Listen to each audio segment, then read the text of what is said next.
Money did not run. Money hosted. By nightfall, the hotel ballroom was bright again, dressed in chandeliers and polite music, the kind of light that made people feel clean while they did dirty things. Outside, valet lines stretched like a ribbon of confidence. Inside, donors laughed as if laughter could disinfect a conscience.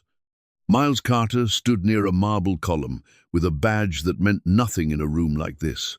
Tonight, he wasn't an analyst or a witness handler or a man who had watched a child's life become leverage. Tonight, he was invisible on purpose. Agent Mallory Grant moved through the crowd under her donor identity, the same soft smile, the same harmless cadence, the same ability to be underestimated. Graham Holt stayed near the service corridor line, where security always gathered, where exits always mattered, where men like Thomas Vane felt safest. The team had one rule that mattered more than any other. No witness, no mother, no exposure. Sophia and Mara were already moved, not to a safe house with familiar patterns, but to a place with no routine, no predictable walls, no digital trail. Grant had called it what it was, a break in cadence. Because cadence was what machines used to find you. Miles stared at the ballroom banner hanging above the stage. Bright Shield Youth Initiative, protecting our children. The words made his stomach tighten. They were the same shields Gideon Vale always used. If you wrapped evil in protection language, you made questioning feel immoral. Grant's voice came through Miles's earpiece, low. Eyes up. If this is the model's oxygen, the people who breathe it will show themselves. And Miles didn't answer. In rooms like this, even a whisper could become a signal if the wrong person was listening. He watched donors drift in clusters like schools of fish, moving around power, moving away from risk. He watched their hands more than their faces, hands that pressed shoulders, hands that held phones, hands that touched pockets whenever something felt uncertain. Across the room, a server dropped a tray and apologized too loudly. Laughter burst, then died quickly. Not because the donors cared about the tray, but because someone important had entered. A presence landed like cold air. Gideon Vale. He arrived without announcement, and still the room bent around him. Silver hair, warm smile, eyes that counted possessions. He didn't need to be loud. Loud was for people who needed permission. Vale moved toward the front table where the real oxygen sat. Maren Wycliffe, board chair, posture perfect, philanthropy worn like jewelry. Dr. Julian Kessler, headmaster of Kingfisher Academy, smiling gently as if he had never stood near a keypad door. Thomas Vane, security contractor, not seated, not on stage, but close enough to interrupt any moment he didn't like. Vale kissed Maren's cheek like family. Kessler shook his hand like a loyal employee. Vane leaned in and spoke quietly, and Vale listened without turning his head, like closeness was an earned privilege. Miles felt something settle in his chest. This was not a loose network. This was hierarchy. Grant's voice was calm in his ear. Confirm. Miles replied with one word. Confirmed. He watched Vale scan the room, and for a second Vale's gaze passed over Miles.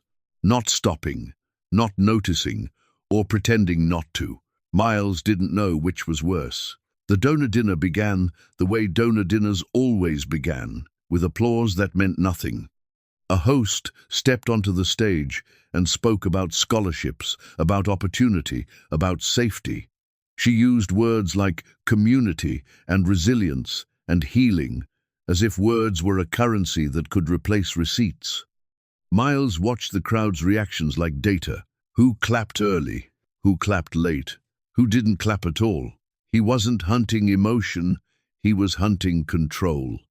Grant drifted deeper into orbit with her donor persona, letting conversations touch her without sticking. A woman with diamond earrings spoke about saving kids from the internet. A man with a jawline built for television mentioned false allegations ruining good people. The phrases were different, but the message underneath was identical. Protect the institution. Question the child. Grant laughed softly when she needed to, then excused herself with the ease of someone who had been trained to disappear while still being welcomed. Graham's voice came through, quiet. "Vane has 2 extra men. They're watching the staff corridor." Grant replied, "They expect us to go loud. We won't." Miles tapped his tablet under the tablecloth, feeding a live dashboard of payments and non-profit filings, cross-referencing donor names to shell entities. He had built the map, but maps only mattered when they touched reality. Then he saw it, a new charge posted minutes earlier, Bright Shield Youth Initiative discretion fee, $250,000. The payer was an LLC with a name that sounded like landscaping. The recipient was a consulting entity tied to Sentinel Ridge. Money moving during the dinner. Live, like someone pulling oxygen from the room. Miles's pulse spiked. Grant's voice slid into his ear. "You see that?" Miles swallowed. "A discretion fee just posted. Live," Grant answered. "That means something just happened, or is about to." Graham's tone tightened. Service corridor door just opened. Staff moved fast. Miles looked up and watched a man in a catering jacket wheel a locked case through a side hallway. His shoulders were tense. He moved like someone carrying a thing that could ruin him. Behind him walked a woman in a blazer with a lanyard. Wellness Administration. Leora Penfield. Miles felt cold certainty. They weren't carrying food. They were carrying product. Grant's voice was steel. "Follow the case. Do not touch it. Do not break cover." Miles moved. Not fast, not urgent, just drifting like a man looking for the restroom. He kept the case in his peripheral vision as it rolled into the staff corridor. Graham slipped behind him at a distance, blending with the staff flow. The corridor smelled like lemon cleaner and money. They passed a door marked AV Storage. The case went inside. Penfield entered with it. The door shut. Graham's voice was low. "They're staging something." Miles's hands tightened around his tablet. Grant's voice stayed calm. "We don't guess. We confirm." Miles scanned the network map again, looking for any clue tied to AV. He found an event schedule line item. Special presentation 9:27 p.m. donor appreciation video. Miles felt his stomach drop. A video, a narrative, an upload in a ballroom instead of online. Grant's voice tightened. "That's the handoff. They failed to upload the mother online, so they'll upload a version of the story here to the people who can fund the next move." Miles whispered, "What do we do?" Grant answered, "We capture the presentation, we capture the audience reaction, and we capture the receipts behind it." Graham's voice was flat. "And the case," Grant replied. "We don't touch the case until we know what it is." Miles watched the corridor door again. A second staff member entered AV Storage, then a third. Security men took positions near the hallway. Thomas Vane was not on stage anymore. Vane was near the corridor, like a spine guarding a nerve. Grant's voice came through.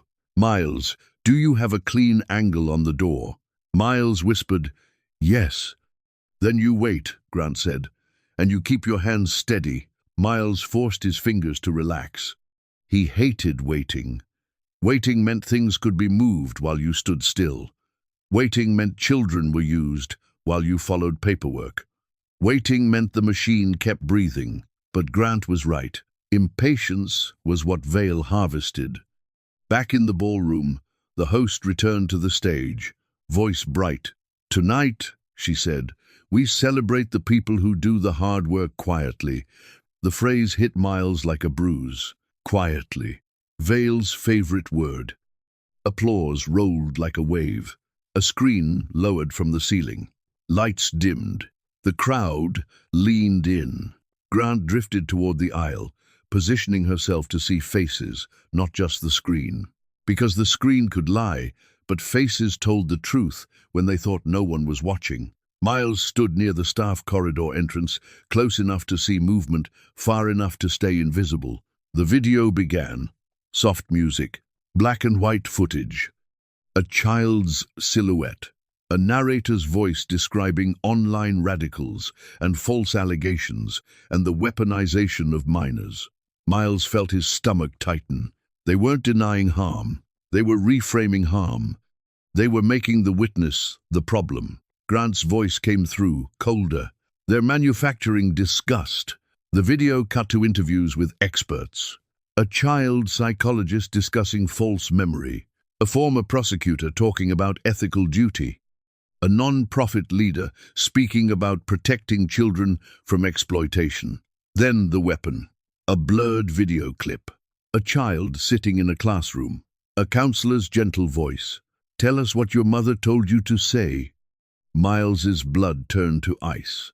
They had used the classroom footage, not the full clip, not enough to prove coercion, just enough to imply instability. The narrator's voice softened. "Sometimes a child doesn't realize they've been coached." The audience murmured. Heads nodded. Wine glasses clinked. Grant's voice was razor calm. "You see the upload. Now watch who nods." Miles forced his eyes away from the screen and onto the people. Marin Wycliffe watched with sorrow that looked practiced. Kessler watched like a man watching his institution survive. Vane watched the crowd, not the screen. Vale watched nothing. Vale watched Grant. For the first time all night, Vale's gaze landed directly on her, and his smile appeared, soft and warm, as if he had been waiting for her to see exactly this. Grant's voice was low. "He wants me to react." Graham replied, "Don't." The video ended with a message. "Protect our children. Support Bright Shield." Applause surged again, louder this time. Relieved applause. The applause people used when they wanted to believe they were on the right side. Grant didn't clap. She didn't frown. She smiled, because she understood something clean. If Vale had chosen to show this clip to donors, it meant he needed money now. It meant the machine had taken a hit and needed oxygen. Grant's voice stayed calm. "We're not losing. He's fundraising in panic." Miles swallowed. "How do we prove it?" Grant answered, "By following the case." The lights rose. Servers returned with dessert. The ballroom returned to laughter, and the staff corridor returned to movement. Miles watched the AV door open again. Penfield rolled the locked case out, tighter grip than before. Vane stepped close, speaking quietly. Penfield nodded once and moved. The case headed toward a side exit. Not to storage. Out. Miles felt his pulse spike. Grant's voice sharpened. "Now. Follow it. No mistakes." Miles drifted after them, keeping distance. Graham moved to intercept from the other side, like a shadow. They passed through a service hallway and into a loading dock area behind the hotel. The air smelled like damp concrete and exhaust. A black SUV waited, engine running. Penfield rolled the case to the rear door. Vane opened it, and Vale appeared. Not in the ballroom now. Here, in the back. The real room. Vale looked at the case like he was looking at a passport. He placed his hand on the latch. Miles's stomach tightened. Whatever was inside mattered more than the donors. Grant's voice was cold in the earpiece. "That's the pocket." Graham whispered, "We take it." Grant replied, "Not yet. We need proof of what it is." Vale nodded toward Vane. Vane opened the case. Miles couldn't see inside from his angle, but he saw the glow. A laptop screen, and beside it, a small stack of external drives. A mobile studio. A portable narrative machine. Grant's voice dropped. "Content pipeline." Miles felt sick. "They're carrying the clips," Grant replied, "and the donors paid for it." Penfield handed Vale a slim folder. Vale glanced at it and smiled faintly. Then he spoke, not loudly, just enough for Vane and Penfield to hear. "Next event. Next city. Same model." Miles's blood turned to ice. The model was mobile, a traveling factory.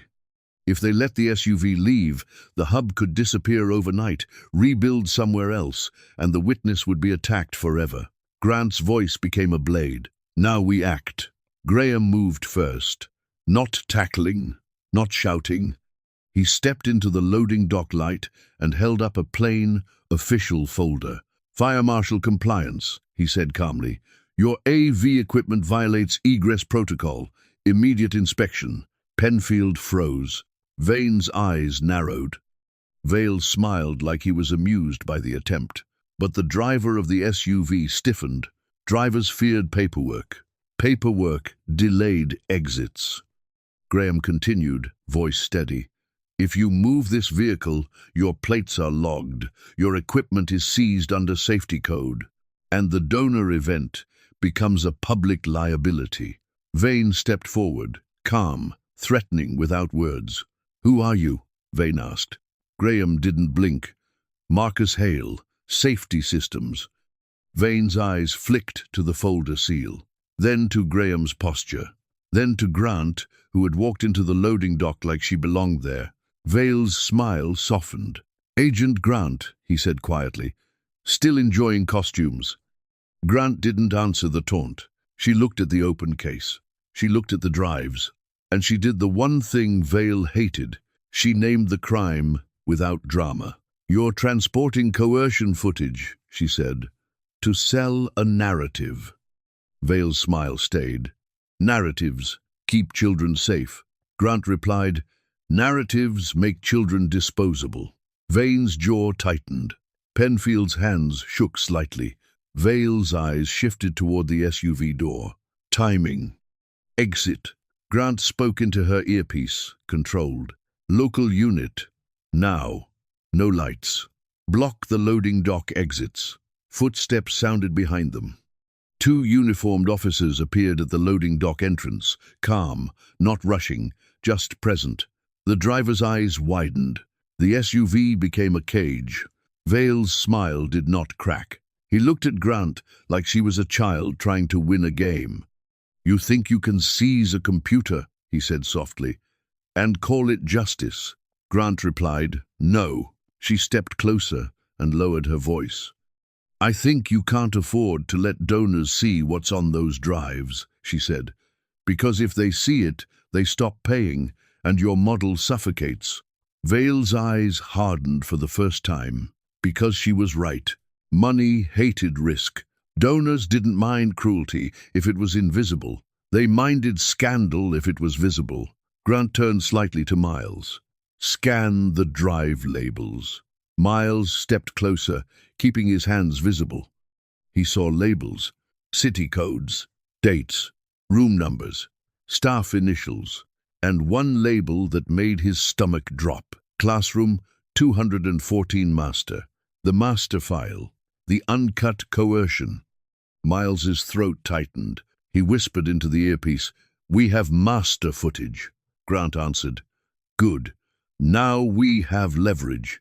Vale's voice stayed calm. "Careful. Leverage cuts both ways." Grant's eyes didn't soften. "Not tonight." Penfield's phone buzzed. She glanced down. Her face changed. Fear. She looked at Vale. Vale's eyes narrowed. Grant saw it. "What is it?" Grant asked. Penfield swallowed. "The school. Lockdown." Miles felt ice spread. They triggered a school lockdown. Grant's jaw tightened. "Diversion. They want us looking away." Vale's smile returned faintly. "Schools have drills. Nothing to fear." Grant stared at him, then to the drives again. "Graham," she said. "Secure the case." Graham reached for it. Vane moved. Fast, not a strike. A shove meant to knock Graham off balance. Graham absorbed it like a wall. The uniformed officers stepped forward. Vane froze. Vale didn't. Vale looked at Grant and spoke softly. "You can keep those drives," he said, "but you can't keep the child from becoming a story." Grant's eyes hardened. "We already did." Vale smiled slightly. "Did you?" Miles's phone buzzed. Unknown number. A message appeared. Live in 10 minutes. A link. Miles felt his chest tighten. They're going live. Grant's face hardened. From where? Miles checked the link metadata. It was not from the school, not from the hotel. A different node, a different channel. Vale's redundancy. Grant's voice became steel. He expected this seizure. This was the distraction. Vale's smile stayed. He didn't have to run. He just had to let the machine speak without him. Grant snapped into motion. Miles cut the link. Find the host. Find the admin. Miles's fingers flew over his tablet, tracing the channel ownership, the scheduling tool, the hosting service. He found a trail, thin but real. A corporate email. A name. Not Vale. Not Vane. Not Kessler. A quiet staffer from Bright Shield's media team. Miles swallowed. The admin is inside the hotel. They're going live from a suite. Grant turned to Graham. Find the suite. No sirens, no violence. You take the phone before it starts. Graham nodded and moved, sliding past officers into the service corridor, fast and invisible. Grant stayed by Vale, because Vale was still the center of gravity. If she left him, he would vanish. Grant leaned closer. You're fundraising because you're bleeding. Vale's eyes hardened. I'm fundraising because people want safety. Grant's voice dropped. People want permission. You sell permission. Vale smiled faintly. And you sell fear. Grant didn't flinch. I sell consequences. Graham's voice came through the earpiece, urgent. Suite found. Admin is female. She's starting the stream now. Grant's voice snapped. Stop it. A second of silence. Then Graham spoke again. Lower. Phone secured. Stream interrupted. She has a backup device. Grant's jaw tightened. Take both. Another pause. Backup secured, Graham replied. The live in 10 minutes timer on Miles's phone vanished, replaced by an error screen. Cancelled. Grant looked at Vale. For the first time that night, Vale's smile cracked. Not rage. Recognition. He had expected them to chase, to panic, to go loud. Instead, they had stayed surgical. Grant spoke quietly, so only Vale could hear. Your model needs oxygen, she said, and we just cut the hose. Vale stared at her for a long moment. Then he said softly, almost kindly, You think donors are the roots, he said. Donors are leaves, the roots are under the courthouse. Miles's blood went cold. Under the courthouse. Vale was pointing to something older, deeper. Grant's eyes narrowed. What are you saying? Vale's smile returned, calm again. I'm saying you're late. Grant didn't argue. She watched his face. She watched his eyes. And she saw something there she had not seen before. A flicker of urgency. Vale wasn't scared of them. He was scared of time. Grant's phone buzzed. A secure message from the protection detail. Witness secure. Mother secure. Attempted approach failed. Secondary tail identified. Grant exhaled once, the smallest relief, then hardened again. Because the attempt mattered, they were still reaching. Miles whispered, They tried again. Grant replied, They will keep trying until the narrative is dead. Grant nodded toward the two officers. Separate Penfield, she said calmly. No cuffs in the frame, no spectacle. We need her coherent. Penfield was already trembling, not in performance, but in collapse. When the officers stepped closer, she flinched like a woman who had been trained to fear consequences more than criminals. Grant crouched slightly, matching Penfield's height without towering. Leora, Grant said, look at me. Penfield's eyes were wild. Don't, she whispered. Don't make this worse. Grant's voice stayed even. It's already worse. The only question is who pays. Penfield's mouth opened, then closed again. She looked at Vale. Vale didn't move. That was the message. You speak, you die. Grant saw the hesitation and did something small and precise. She turned her body slightly, so Penfield couldn't see Vale's face as easily. Then she spoke softer. You're not the crown, Grant said. You're the latch. And latches can be replaced. That means you're not protected. You're disposable. Penfield's breathing changed. Grant continued, controlled. If you stay quiet, they throw you away. If you speak, you may live long enough to see your child again. Penfield choked on a sound that was half laugh, half sob. They have my son, she whispered. Miles felt his stomach drop. Grant's eyes didn't widen. She didn't dramatize. Who? Grant asked. Penfield's voice broke. Sentinel. Vale. I don't know. They told me if I ever talked. He disappears. Grant's jaw tightened. The model wasn't only using children as leverage. It was using employees' children too. Grant looked at Miles. Penfield's phone, she said. An officer handed it over. Miles opened messages. A thread labeled Protocol. Inside were addresses, times, and a final message from earlier today. Hotel. Dock. Deliver case. Confirm donor applause. Then pick up the boy. A timestamp. A location. Miles's blood turned cold. The pickup is scheduled, he whispered. In 30 minutes. Grant's eyes hardened. Then we interrupt the pickup. Vale's voice drifted, soft. You can't interrupt what you can't see. Grant looked at him. You taught me something, she said quietly. Machines hate uncertainty. Vale's smile flickered. Grant spoke into her earpiece. Local unit, 2 cars, no lights, intercepted address, treat as missing child prevention, document everything. Miles kept scrolling and saw a name in the logistics notes. Caldwell, the same transport pipeline. Grant's face hardened. It's always Caldwell, Miles swallowed. It's one machine, Grant nodded once, and we just grabbed its portable heart. Penfield's knees nearly buckled. Please, she whispered, please, don't let them take him. Grant didn't promise miracles. She promised procedure. We move before they do, Grant said. Miles looked back at the open case. Laptop, drives, labels, dates. This was not a single win. This was ammunition, but ammunition only mattered if fired in the right place. Graham's voice came through again. Admin devices delivered. Account keys extracted. We have the channel network. Miles turned and met Graham at the edge of the dock, where a sealed evidence bag held 2 phones and a compact streaming device. Miles worked fast. Not hacking, extracting. Passwords saved. 2-factor tokens. Scheduling dashboards. Admin permissions. He pulled a list of associated accounts. Dozens. Then more. Then pages. The machine didn't have one mouth. It had a choir. Miles whispered, "It's bigger." Grant didn't flinch. Good. Bigger means it needs more oxygen. Miles drilled into the scheduling queue. Draft posts.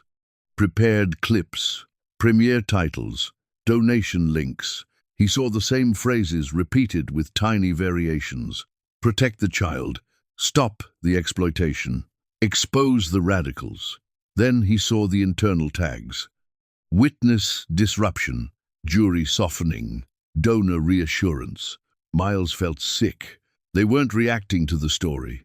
They were writing the story before it happened. Grant's voice was low. That's what we needed. Graham's jaw tightened. Proof of intent. Grant nodded. Not opinion. Not vibes. Intent. Vale watched them with calm eyes, as if evidence was just another language he could outspend. Grant leaned closer to him again. You said roots are under the courthouse, she said. So we go there next. Vale's smile returned faintly. You'll find what you want to find, he said softly, and you'll pay for it. Grant didn't blink. We already are, she said. We're just choosing what we buy. Vale's eyes flicked once toward Vane. Vane stepped back, slipping into the darkness of the loading dock, disappearing the way contractors did when the spotlight shifted. It wasn't running. It was repositioning. Grant noticed one more thing as Vane vanished. A small lapel pin on one of Vane's men. Not a security logo. A courthouse access badge. Grant's stomach tightened. Vale hadn't been speaking in metaphors. Under the courthouse was not a place. It was a credential. Penfield was taken gently by officers. No cuffs in the frame. Just a woman who looked like she had finally broken her chains. Grant followed, keeping her voice calm. "Leora," Grant said. "Donor list. Who paid tonight?" Penfield swallowed hard. "Marin has the pledge folder," she whispered. "She keeps it like a Bible." Grant's eyes sharpened. "Where?" Penfield's breath shook. "Ballroom office. Behind the stage. Locked drawer." Miles memorized it. Grant spoke into her earpiece. "Secondary team, retrieve pledge folder quietly. No confrontation. We want signatures." A response came back. "Copy." Miles's phone buzzed again. Unknown number. A final message. "You cut my hose. Good. Now, watch me breathe through the court." Grant stared at the message. Then she saved it. Threats were receipts, too. Her phone buzzed again, this time from the local unit. "Pickup vehicle intercepted, driver detained, child recovered, uninjured." Penfield's sob turned into a gasp. "My son," she whispered. Grant nodded once. "He's alive." Penfield collapsed into relief so sudden it looked like weakness. Grant looked at Vale. Vale's face did not change, but his eyes hardened because they had interrupted a leverage move without a chase. Grant's voice dropped. "You're losing control." Vale smiled faintly. "Control is a story too," Grant replied. "Then let's change the genre." She turned to Miles.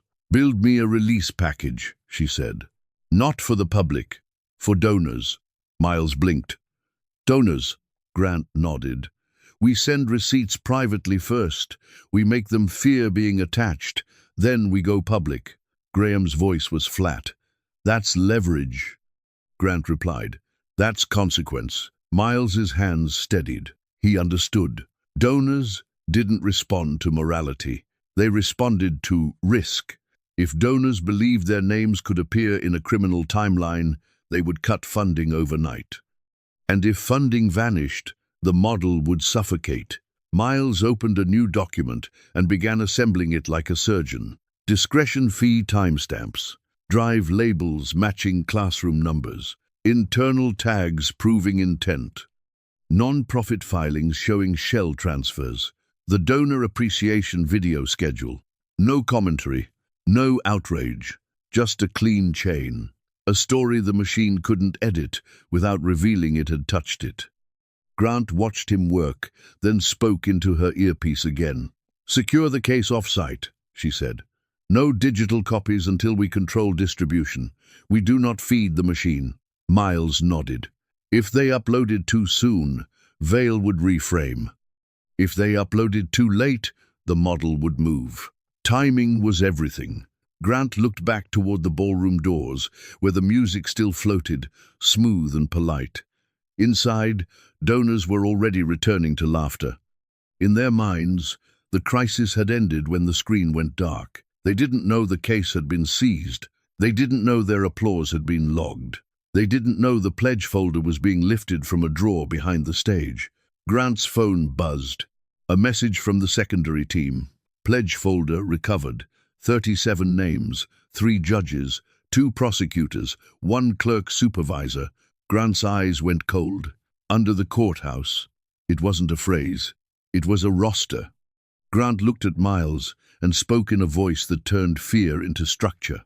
"Episode 10, she said quietly. "We go under the courthouse." Miles swallowed. Graham's voice was calm. "And we take the routes." Miles stared at the pledge list again. Judges, prosecutors, a clerk supervisor. The model didn't just buy silence. It bought process. It bought doors that only opened for trusted hands. Grant looked at Vale one last time. Vale's expression was calm, but his eyes had changed. Not panic. Calculation. He was already thinking about the next move. Grant spoke softly, almost kindly, but the kindness wasn't for him. "It's over," she said. Vale's smile returned faintly. Nothing is over. It just changes rooms. Grant nodded once. Then we'll change rooms too. Outside, the city moved like nothing had happened.